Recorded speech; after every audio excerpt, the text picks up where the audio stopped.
Hello everyone, my self Aman Kumar, first year MBBS student at DMCH.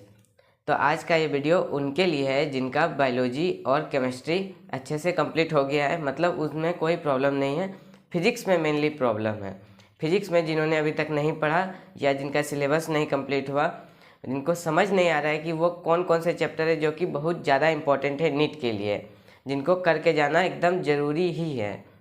आज के video में यही डिस्कस करने वाला हूँ, most important chapter for NEET physics.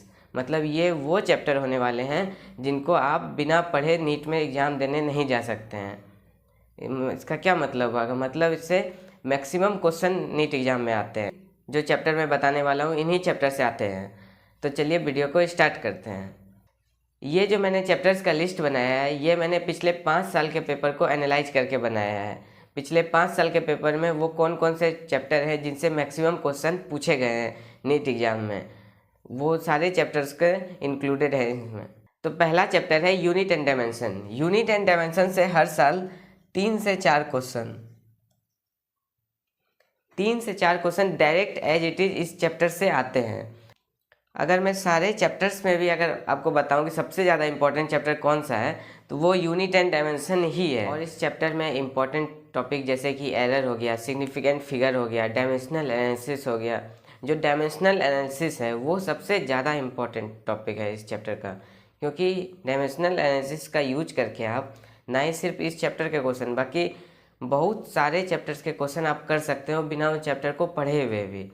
और बाकी फिजिक्स में जितने भी चैप्टर हैं उन चैप्टर्स के सारे फार्मूला का फील आपको आ जाएगा अगर डायमेंशनल एनालिसिस आपने अच्छे से सीख लिया। और एग्ज़ाम में हर साल आपको 8 से 10 क्वेश्चन ऐसे मिल जाएंगे जो कि अगर आपने उस चैप्टर को बिल्कुल पढ़ा भी नहीं है, मतलब उस कॉन्सेप्ट को आपने मतलब कुछ नहीं जानते हैं उसके बारे में, और अगर डायमेंशनल एनालिसिस आपको पता है तो आप इसका यूज करके, इसका कॉन्सेप्ट लगा के आप उस क्वेश्चन को सही कर सकते हैं बिना उस कॉन्सेप्ट को जाने हुए भी। इसलिए ये बहुत ही ज़्यादा इंपॉर्टेंट है डायमेंशनल एनालिसिस।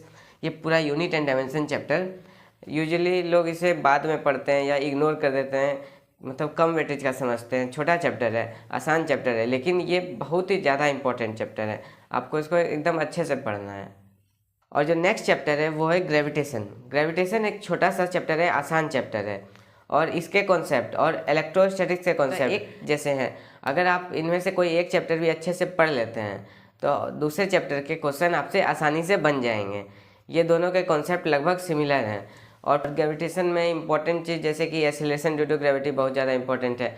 उसका वेरिएशन, ऊपर हाइट जाने के बाद क्या कौन सा फॉर्मूला यूज होता है, नीचे acceleration due to gravity at height h, acceleration due to gravity at depth d, ये सब बहुत इंपॉर्टेंट है। मैं आपसे एक क्वेश्चन पूछता हूँ कि अगर सेम डिस्टेंस अर्थ सरफेस के ऊपर जाए और अर्थ सरफेस के नीचे जाए तो variation in small g, that is acceleration due to gravity, कहाँ पे मैक्सिमम होगा, कहाँ पे ज़्यादा चेंज होगा, ऊपर जाने पे या नीचे जाने पे सेम डिस्टेंस?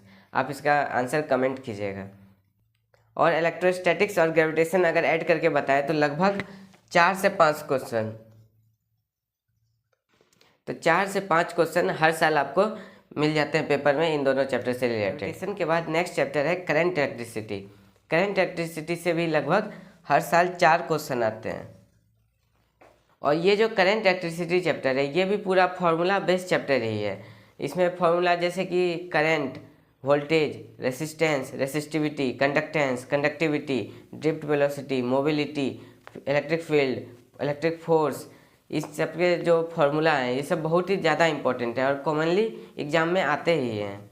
और एक कॉमन टाइप का क्वेश्चन जैसे कि रेसिस्टेंस पे क्या इफेक्ट पड़ेगा अगर लेंथ कांस्टेंट रख के एरिया चेंज कर रहे हैं, अगर लेंथ चेंज करके एरिया कांस्टेंट कर रहे हैं, अगर एरिया चेंज कर रहे हैं वॉल्यूम कांस्टेंट है, इस तरह का जो क्वेश्चन रहता है, इस तरह का क्वेश्चन बहुत ज़्यादा इंपॉर्टेंट है। इस तरह के क्वेश्चन रिपीटेडली एग्जाम में अल्टरनेट ईयर पे आते ही हैं, तो इस तरह के क्वेश्चन आप एक बार देख लीजिएगा।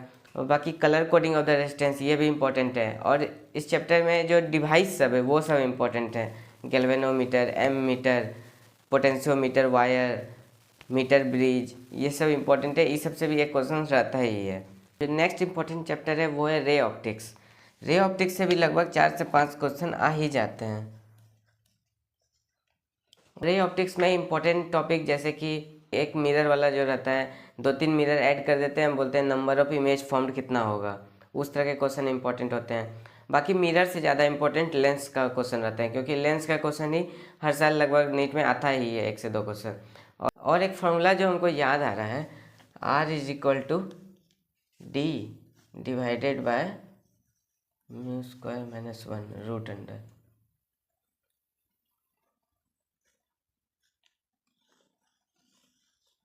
रेडियस ऑफ विजिबिलिटी का जो फॉर्मूला है, ये फॉर्मूला पता नहीं कि मुझे आज इम्पोर्टेंट लग रहा है। ये फॉर्मूला पे क्वेश्चन मेरे बोर्ड एग्जाम में भी आया था और नीट में भी हमको लग रहा है इस बार आएगा एग्जाम में ये वाला क्वेश्चन इस पर। तो ये एक बार आप देख लीजिएगा, ये इम्पोर्टेंट फॉर्मूला है। और इसमें इम्पोर्टेंट जैसे कि प्रिज्म में मेनली 4 फार्मूला ही है और उसी 4 फार्मूला में प्रिज्म के सारे क्वेश्चन सॉल्व हो जाते हैं। तो आप उस 4 फार्मूला को एक बार अच्छे से देख लीजिएगा। स्नेल्स लॉ इंपॉर्टेंट है, उसको देख लीजिएगा। बाकी ऑप्टिकल इंस्ट्रूमेंट से क्वेश्चन आते हैं। और नेक्स्ट इंपॉर्टेंट चैप्टर है thermal properties. Thermal properties of matter वाले चैप्टर से लगभग 4 क्वेश्चन आते ही है नीट में। और इस चैप्टर में इंपॉर्टेंट जैसे कि सीरीज ऑफ पैरेलल कॉम्बिनेशन में जो ऐड कर देते हैं कंडक्टर को और बोलते हैं कि इक्विवेलेंट रेजिस्टेंस निकालने, इक्विवेलेंट थर्मल कंडक्टिविटी निकालने, इस टाइप के क्वेश्चन आते हैं एग्जाम में। ये सब इंपॉर्टेंट हैं। और जो ये थर्मल कंडक्टिविटी है, इसका आप एक बार डायमेंशनल फार्मूला देख लीजिएगा कि इसका क्या होता है, थर्मल कंडक्टिविटी का। और अगर आपको पता है तो आप कमेंट डाउन कीजिए, और नहीं पता है तो आप आज ही अभी तुरंत ही जाके देख लीजिए कि इसका क्या होता है। और बाकी Newton's law of cooling simple एक फार्मूला का है और वो भी इम्पोर्टेंट है, उससे भी बहुत सारे क्वेश्चन एग्जाम में आ चुके हैं। आप इसको भी एक बार देख लीजिएगा अच्छे से। मैं जो चैप्टर्स के साथ साथ कुछ टॉपिक बोल रहा हूँ, बस वही टॉपिक इम्पोर्टेंट नहीं है, मतलब पूरा चैप्टर इम्पोर्टेंट है। मैं कुछ जो इम्पोर्टेंट टॉपिक है जिससे रिपीटेडली क्वेश्चन आते हैं मैं वो बता रहा हूँ। बस वही टॉपिक नहीं पढ़िएगा, बाकी पूरा चैप्टर को अच्छे से पढ़िएगा। मैं कुछ ही इंपॉर्टेंट टॉपिक का नाम आपको बता रहा हूँ, आपको पढ़ना पूरा चैप्टर है अच्छे से। नेक्स्ट इंपॉर्टेंट चैप्टर है सेमीकंडक्टर। सेमीकंडक्टर से भी हर साल 4 से 5 क्वेश्चन रहते ही हैं। और ये छोटा चैप्टर है और इम्पॉर्टेंट चैप्टर है। इसमें इंपॉर्टेंट टॉपिक जैसे P type semiconductor, N type semiconductor, PN junction diode और फॉरवर्ड और रिवर्स बाइस वाला क्वेश्चन लगभग आता ही है। ये बहुत इंपॉर्टेंट है, आप देख लीजिएगा। इंपॉर्टेंट टॉपिक बोले तो जैसे कि breakdown voltage, Zener diode, LED, solar cell, photodiode, ये सब इंपॉर्टेंट है इसमें। और नेक्स्ट इंपॉर्टेंट चैप्टर है मॉडर्न फिजिक्स। मॉडर्न फिजिक्स कोई एक चैप्टर नहीं है, बल्कि ग्रुप है, जैसे कि 3 चैप्टर का ग्रुप है, एटम, न्यूक्लियाई और डुअल नेचर ऑफ मैटर। और इससे एग्जाम में क्वेश्चन लगभग 6 क्वेश्चन लगभग आ ही जाते हैं एग्जाम में, कभी कभी 5 से 6 क्वेश्चन आते ही हैं। तो ये टोटल आपके पास हो गए 1 2, अगर इलेक्ट्रोस्टैटिक्स को इसी में जोड़ दिया जाए तो आपके पास टोटल हो गए 1 2 3 4 5 6 7 8। तो ये 8 चैप्टर हो गए आपके पास। अगर आप इन 8 चैप्टर को अच्छे से कंप्लीट कर लेते हो तो आपका 120 मार्क्स प्लस आराम से आ सकता है। 120 प्लस मार्क्स, हाँ मैं बोल रहा हूँ 120 प्लस मार्क्स आराम से आ सकता है अगर इन चैप्टर्स को आप अच्छे से कंप्लीट कर लेते हो। अभी जैसा कि नीट एग्ज़ाम में मात्र 2 मंथ बचा हुआ है, अभी का टाइम आपके लिए बहुत ही ज़्यादा इम्पोर्टेंट है। अभी अपने टाइम को बिल्कुल भी वेस्ट मत कीजिए और ये जो चैप्टर्स हैं फिजिक्स के, इनको अच्छे से कंप्लीट कीजिए। और बाकी इन चैप्टर्स के जो शॉर्ट नोट्स हैं वो मैंने अपने टेलीग्राम आईडी पे अपलोड कर दिए हैं, आप एक बार जाके देख सकते हैं। मेरा टेलीग्राम आईडी है